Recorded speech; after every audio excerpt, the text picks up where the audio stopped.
Eu quero trazer uma reflexão falando de você, da pessoa que eu mais amo, que transformou a minha vida, e sei que transformou a sua também, a pessoa de Jesus. E Jesus, Ele está sempre preocupado com você e comigo. E hoje eu quero falar com você de uma preocupação que Jesus tem, de algo que acontece na nossa alma. E, como você sabe, a gente é trino, né? Eu tenho um espírito, você pode dizer isso comigo? Eu tenho um espírito. Não ouvi você. Eu tenho um espírito. Desculpa. Eu sou um espírito. Eu tenho uma alma e habito num corpo. Viu, pastor? Também erra, viu? Ainda bem, né? Que o Espírito Santo falou assim, ops, tem alguma coisa errada, né? Você é espírito, tem uma alma e habita num corpo. E o desânimo vai bater sempre na sua alma e vai refletir no seu corpo. Mas Jesus também está preocupado com isso na sua vida. E eu quero usar o texto de Paulo, falando em Atos 23:11, novamente na versão atualizada, meninos. E diz assim: na noite seguinte, apresentando-se-lhe o Senhor, disse: Paulo, tem ânimo, porque como de mim testificaste em Jerusalém, assim importa que testifique também em Roma. Você pode fechar os seus olhos, Pai, no nome de Jesus. Fala conosco através dessa palavra simples, que ela traga clareza ao meu irmão, renovo, ânimo, nesse tempo de tanta correria, de tanto estresse, de tanta coisa que às vezes vem sobre nós. Que o teu Espírito possa derramar um ânimo novo sobre a tua igreja, sobre aqueles que assistirão ou estão assistindo online conosco. Ministra o nosso coração, eu oro assim no nome de Jesus. Amém. Paulo está no final da sua caminhada cristã. Ele recebe de Deus uma revelação de que ele precisava testemunhar e falar do amor de Cristo agora para o Império Romano. E o caminho que acontece, a saída de Paulo a Roma, não é um caminho muito agradável. Paulo está preso. O texto, você lendo lá depois de Atos 23, você vê que ele está preso, acorrentado, está sendo criticado pelo Evangelho da Graça, por ter levantado tantos homens e mulheres na Ásia Menor, que conheceram o Evangelho libertador de Jesus Cristo. E ele está preso. E o texto diz que Paulo vai nesse navio com vários prisioneiros.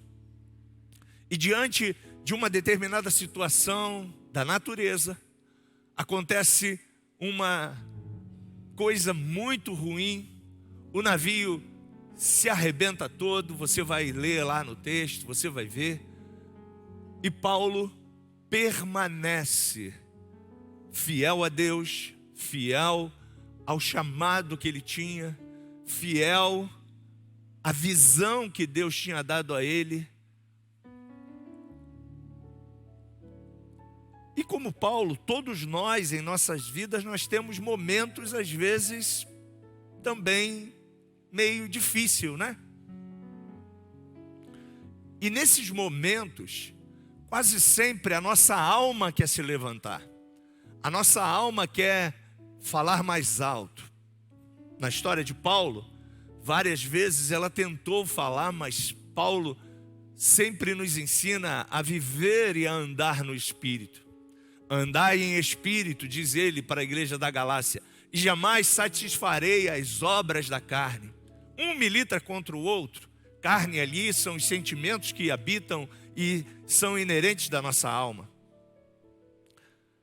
E os abatimentos da vida, essas coisas todas que você e eu enfrentamos todos os dias, são processos que a gente precisa vencer, que a gente precisa passar às vezes.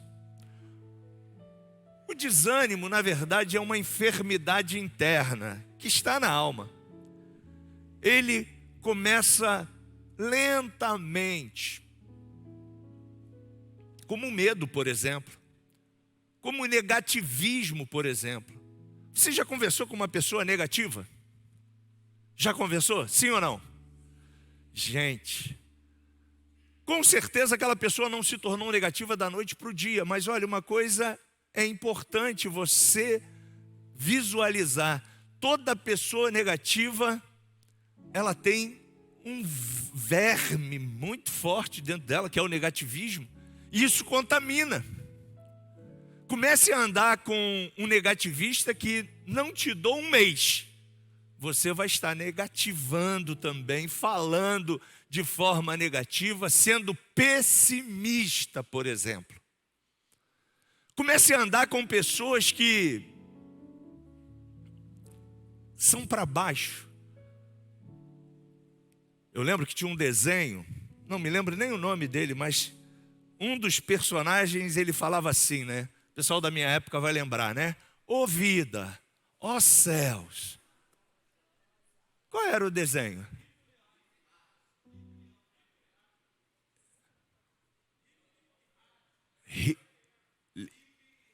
Hip Hard, o leão e a hiena. Nem sei se ainda existe, né? Mas muita gente aí viu. E às vezes a gente está como essa hiena aí. E tem um ditado popular que diz: diga-me com quem tu andas e eu direi quem tu és. Você já reparou que você na igreja se associa com pessoas parecidas a você? Ih, pastor, o que o senhor quer dizer com isso?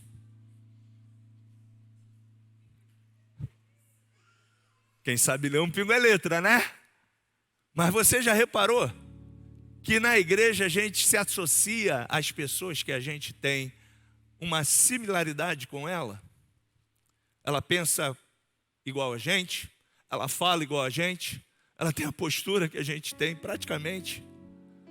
Essa coisa de os opostos se atraem, eu tenho lá minhas dúvidas, né? Porque eu sou tão parecido com a minha esposa. A gente se conecta tão bem. A gente vive tão bem. Mas respeito quem defende essa tese. O desânimo é uma enfermidade. E ele começa lentamente. Como medo, como negativismo. E ele começa a crescer, a crescer, a crescer e a se multiplicar. E em breve a gente se enfraquece e fugimos e nos escondemos.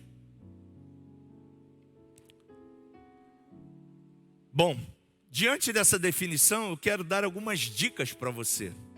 Quando você estiver desanimado, porque se você é trino, você é espírito, tem uma alma e habita num corpo, vai ter momentos que você vai estar desanimado.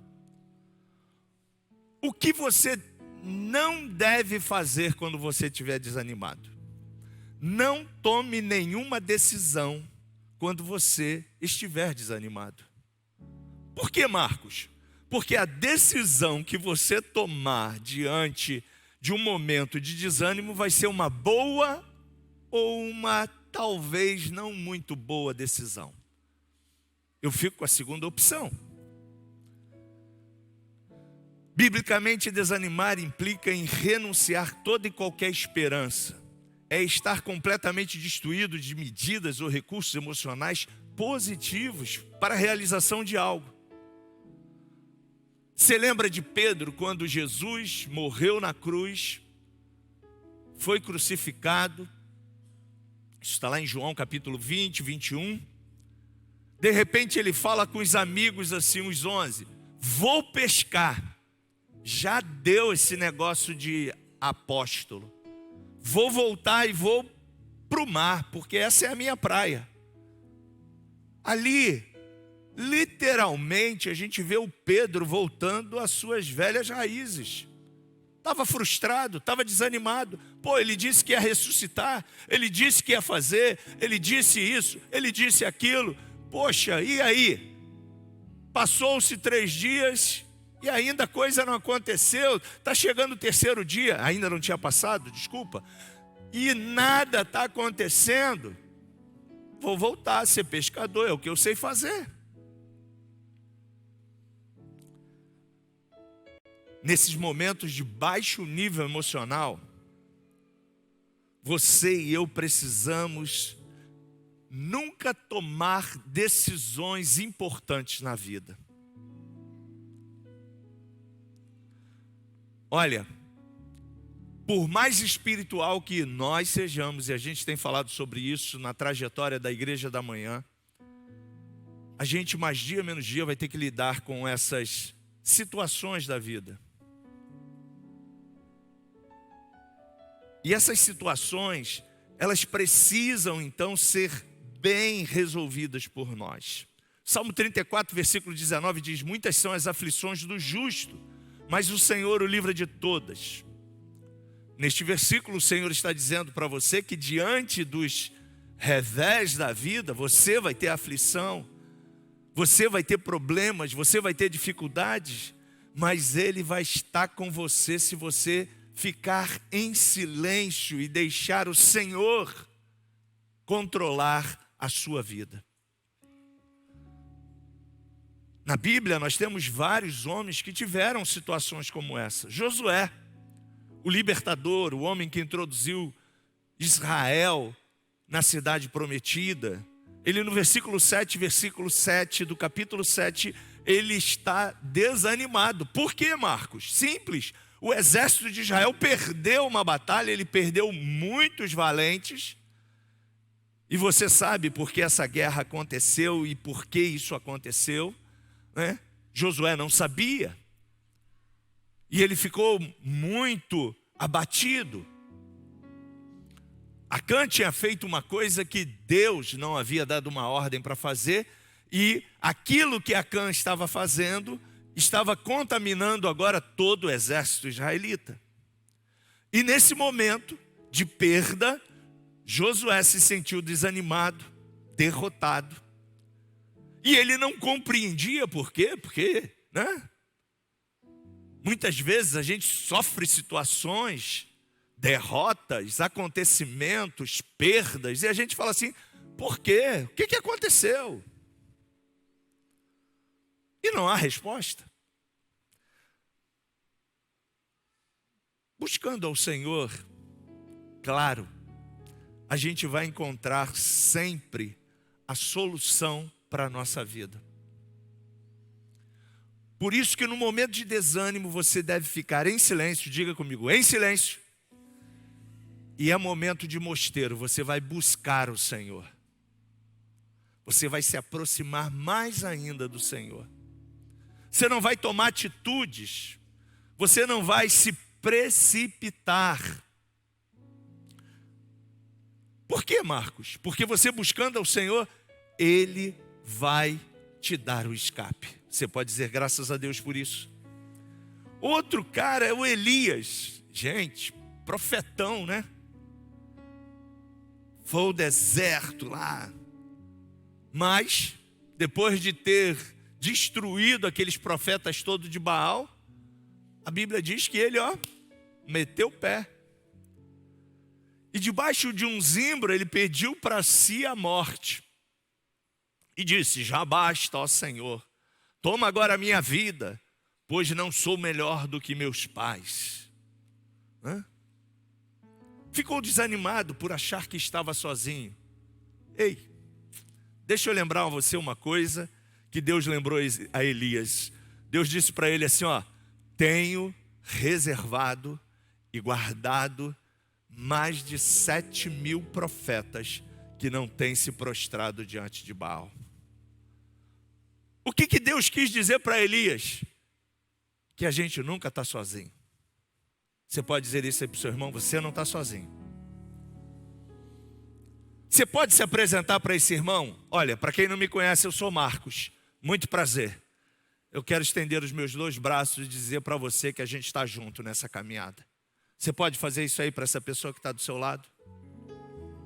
Pastor, nem sei quem é esse cara, nem sei quem é essa mulher. Não tem problema não, posso fazer. É seu irmão em Cristo.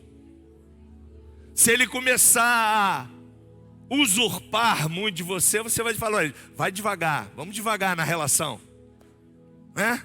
Toda relação ela precisa ter um processo, né? Mas você se apresentou a essa pessoa? Sim ou não? Então vamos lá. Você se apresentou, né? Vou fazer isso? Não, vou fazer não. Mas você já sabe o nome dela, né? E o nome dele? Sim. Então você vai orar por essa pessoa. É a primeira coisa boa que você pode fazer por ela. Isso vai fazer uma grande diferença por essa pessoa. Talvez ela está aí do seu lado, você nem sabe o drama que ela está vivendo. As crises que ela está vivendo. Talvez ela esteja desanimada com família. E a gente é uma igreja de família, olha só, né? E ela veio aqui, caiu de paraquedas na Nova Vida, a igreja da família. Mas você pode orar por ela e dizer assim, olha, Deus vai restaurar a sua família. Deus tem o poder de trazer vida sobre a tua vida. Você pode dizer alguma coisa aí para essa pessoa que você conhece agora? Conheceu agora, né? Diga alguma coisa de Deus aí. Pastor, o que eu vou dizer? Diga para ele, ó, eu sou profeta. Diga alguma coisa para ele de Deus. Diga aí, diga aí. Gente, eu acredito que você é profeta. Eu acredito que da sua boca sai rio de água viva. Eu acredito que Deus te chamou e te colocou nesse corpo para ser um instrumento de cura.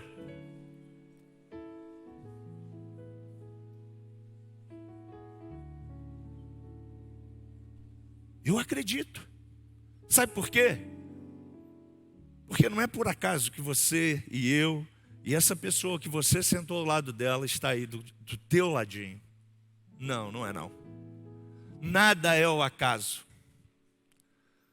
Elias ficou desanimado porque achou que estava sozinho. Sentiu medo. Ficou humilhado.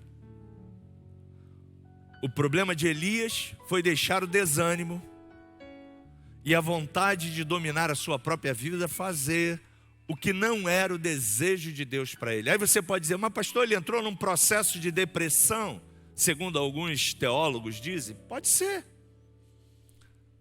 Mas o desânimo é um começo de uma coisa que pode agravar na sua alma. É um começo. E a gente não pode deixar as pessoas só. A gente precisa ser um braço, uma voz, um amigo. Você não tem noção do que Deus vai fazer através dessa semana, porque você vai orar por essa pessoa que você conheceu hoje aí. O Espírito Santo vai colocar oração na sua boca, palavras proféticas para você ministrar sobre a vida dessa pessoa. Porque você é corpo de Cristo, você é espírito recriado por Cristo, e você tem uma missão de ser Cristo, a esperança da glória na vida de tantas pessoas que você estará durante essa semana convivendo. Davi, o homem segundo o coração de Deus, né? Salmo 51, ele diz, torna a dar-me a alegria da tua salvação. Você já imaginou um crente que não deixa de ser crente, mas está agora sem alegria num culto, sem alegria na vida? E ele diz, olha, e me sustém com o teu espírito. O que deixou Davi triste? Você sabe, um acidente que aconteceu na vida dele. E ele perdeu a alegria. Jeremias, capítulo 15, versículo 10 diz, ai de mim, minha mãe, por que me deste a luz? Homem de rixa e homem de contendas por toda a terra. Nunca lhe emprestei com usura, nem me emprestaram com usura, todavia cada um deles me amaldiçoa. Você sabe que Jeremias foi aquele profeta que sofreu muitas coisas, foi muito criticado. E chegou um momento do seu ministério que ele entrou nesse clima. A alma dele tentou falar mais alto, como a sua e a minha tentará várias vezes falar mais alto. Os discípulos de Emaús, lembra os dois? Que palavras são essas? Disse Jesus, que caminhando trocais entre vós. E por que vocês estão tão tristes? E aí eles falam para Jesus, né? Sem saber que era Jesus, os olhos deles ainda estavam fechados. E eles disseram assim, porque mataram o nosso Senhor. E aí Jesus começa a se revelar a eles, a falar para eles. E num determinado momento eles falam, uau, nosso coração está ardendo. Há uma coisa interessante acontecendo. Alguns motivos seculares podem, né, e dessa vida agitada que a gente vive, trazer desânimo sobre você. Doença, ninguém gosta de ficar doente, né? Doença às vezes deixa a gente desanimado. Morte de um ente querido, uma perda, uma tarefa que a gente não cumpriu, uma meta que a gente não alcançou, uma oração que às vezes a gente já orou, já profetizou, mas a concretização ainda não está fluindo. Dívidas, oh meu Deus, dúvidas, tantas outras coisas.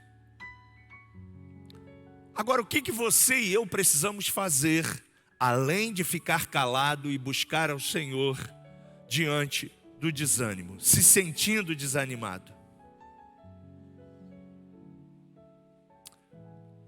Bom, primeira coisa, devemos procurar nos animar. Oh, Marcos, sim, diga para você, eu preciso me animar. Jesus, Ele sempre nos manda e nos ordena e nos ensina a termos bom ânimo. É uma determinação dele. Para a gente não se entregar à autocomiseração. Sabe aquela coisa assim? Eu sou coitadinho, ó vida, ó céu, ó isso, aquilo outro. Sabe, o dó de si mesmo é autocomiseração, tá? A razão de nosso ânimo deve ser o próprio Cristo. Você lembra? Paulo está indo para Roma, navio, batendo lá aquele momento doido lá, tudo se quebrando. Ele levanta e fala assim, gente, tenham bom ânimo. Esta noite Deus falou comigo e o Espírito Santo falou comigo dizendo que ninguém vai morrer nesse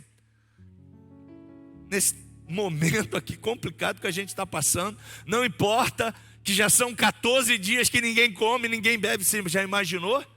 Um temporal de 14 dias, você no mar, num barco. Eu já não sou muito fã de mar, né? Já imaginou? As ondas assim, pá, pá. Eu falei, caramba, eu imagino como é que foi esse momento doido que Paulo viveu. Mas Jesus está sempre, em todo momento doido que a gente não entende, dizendo para a gente assim, ó, tenha bom ânimo. Eu venci, você vencerá. Você pode dizer amém por isso.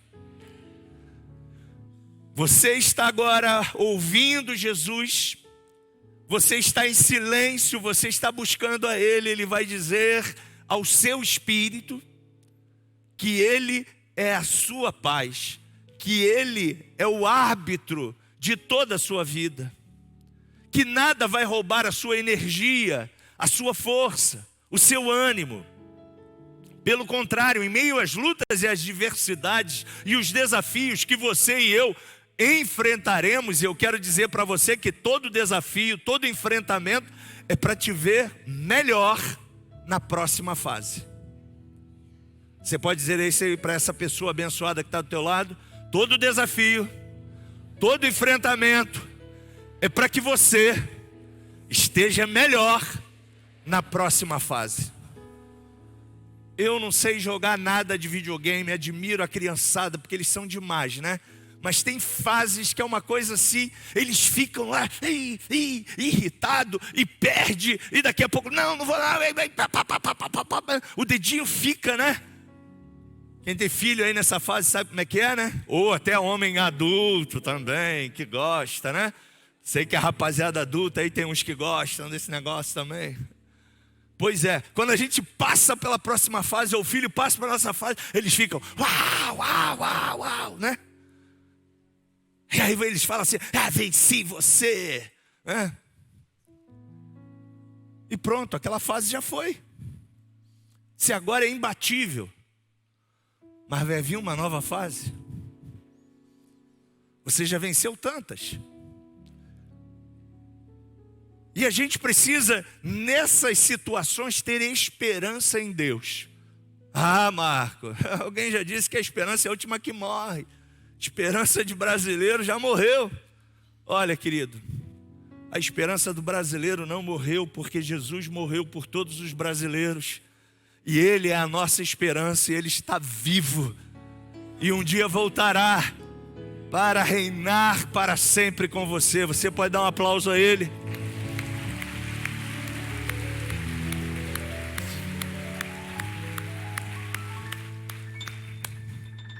Jó testemunhou dizendo, no capítulo 17, versículo 15, versículo 16, onde está, pois, a minha esperança? Ele faz uma pergunta. E ele diz, sim, a minha esperança, quem a poderá ver?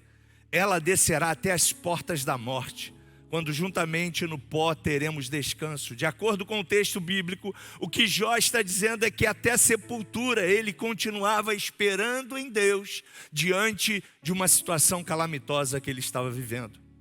Salmo 24, versículo 14, Davi diz, espera pelo Senhor, tem bom ânimo e fortifique o teu coração. Marcos, então eu preciso, nesse tempo de mosteiro, buscar ao Senhor, me aproximar mais dEle, não deixar a autocomiseração me dominar e estar mais íntimo num relacionamento com o Senhor. É isso aí. Espera pelo Senhor, tem bom ânimo e fortifique o teu espírito. Espera pelo Senhor. Davi está te convidando e me convidando também a esperar em Deus. E como fruto desta esperança, ter bom ânimo, porque Deus está no controle. Ele nunca perdeu o controle. Você pode erguer as suas mãos e dizer isso. O meu Deus está no controle. O cetro estará sempre nas mãos do Senhor. Isso aí, aplauda. Se é para Jesus, pode ser melhor, hein? Glória a Deus. Salmo 42, versículo 5, Davi também diz, por que está abatido a minha alma? Por que te perturbas dentro de mim? E ele responde, espera em Deus, pois ainda o louvarei, e a Ele, meu auxílio e Deus meu. Gente, a fidelidade de Deus em qualquer situação não deve desanimar você. Sabe por quê? Porque diante de qualquer coisa que você e eu venhamos a passar, o conselho de Deus é, tenha bom ânimo. Como Ele deu a Paulo, nenhuma vida se perderá. Tenha bom ânimo, eu estou com você. Eu sou o teu Deus, eu sou o teu Senhor, eu sou aquele que te guarda, eu sou aquele que te tenho na palma das minhas mãos. E Paulo diz no versículo 27, né? Senhores, tenham bom ânimo, pois eu confio em Deus. Marcos, então diante do desânimo é se agarrar a Jesus? Sim. Não fuja. Não se desespere. Não corra da presença dEle. Pelo contrário, se aproxime dEle. Chegai-vos a Deus e Ele se chegará a vós outros. Eu não sei qual é a sua situação hoje que você está passando. Mas se aproxime mais do Senhor. Paulo sabia que tudo sairia bem porque a coisa ia acontecer como Deus havia falado. Quando você e eu estamos próximo dEle, Deus fala tão simples e de uma forma tão maravilhosa que a gente não tem dúvida. E aí a gente descansa. a gente confia. Paulo fez assim. E eu quero lembrar a você o que diz em Números 23, 19, que diz assim, ó: Deus não é o homem para que minta, nem o filho do homem para que se arrependa. Porventura, tendo ele prometido, não o fará? Ou tendo falado, não o cumprirá? Deus é fiel. Ele está atento às suas necessidades. E ele diz em Êxodo 3:7, só para você ter ciência: olha, quando o povo clamou, tua oração, fala para o teu irmão assim, ó, tua oração, toda ela, Deus vai responder no tempo certo, na hora certa. O povo de Israel foi para o Egito. 70 cabeças entraram no Egito com um propósito. Qual era o propósito? Sair do Egito uma nação. E a Bíblia diz que saíram mais de 5 milhões de pessoas. E quando estava chegando o tempo certo da profecia que Deus havia dado a Abraão, Deus faz o povo clamar. E a oração do povo chegou ao ouvido de Deus. E em Êxodo capítulo 3, versículo 7 a 8, tudo isso aí está disponível para você no nosso aplicativo, tá? Depois você vai estudar com mais calma em casa. Ele diz assim, ó: certamente vi a aflição do meu povo que está no Egito e ouvi. Uau! Fala, Deus me escuta. E ouvi o seu clamor por causa dos seus exatores, ou seja, aqueles caras que estavam perturbando. E aqui, ó, 3 coisas que Deus está olhando e vendo você hoje ainda. Ele vê você, Ele ouve você e Ele decide nesta noite por você. Ah, Marcos, ainda não aconteceu. Relaxa. Há tempo de plantar, há tempo de colher. Tudo tem o seu tempo determinado. O que você e eu precisamos fazer?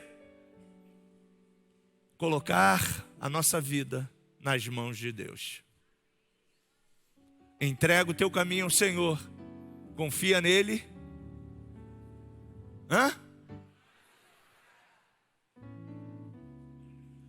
Então, se você entrou aqui desanimado, deixa o desânimo aí na sua poltrona e fala assim, ó: show, espírito de lamúria. Show, espírito de autocomiseração. Show, espírito de hiena. Eu sou o que a Bíblia diz que eu sou.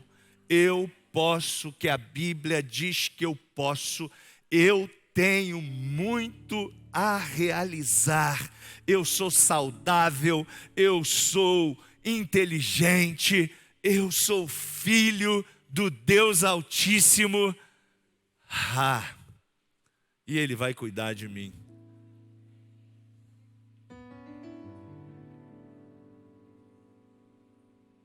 Deixa eu correr. Passei 4 minutos do seu tempo. Obrigado por ele. Concluo dizendo para você aquilo que Paulo escreveu em 2 Coríntios 6:8. E eu queria convidar você a ler esse versículo comigo. Quem é que está lá? É o Fabinho? Não, é o Andrezinho. Bota por favor, Andrezinho, 2 Coríntios 6:8. Você pode ficar de pé? Você pode ler comigo? Por honra e por desonra, por infâmia ou por boa fama, como enganadores e sendo verdadeiros. Próximo, Andrezinho. Como desconhecidos e entretanto bem conhecidos, como se estivéssemos morrendo e contudo, eis que vivemos, como castigados, porém não mortos, entristecidos, mas sempre alegres, pobres, mas enriquecendo a muitos, nada tendo, mas possuindo tudo.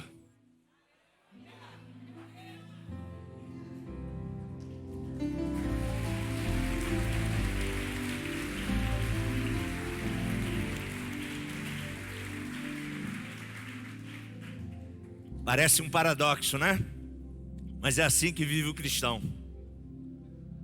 E eu quero convidar você, mais uma vez. Não chore mais. Não murmure mais. Não reclame mais. Em Cristo, você e eu somos mais do que vencedores. Nada pode te deter. Nada vai abalar você.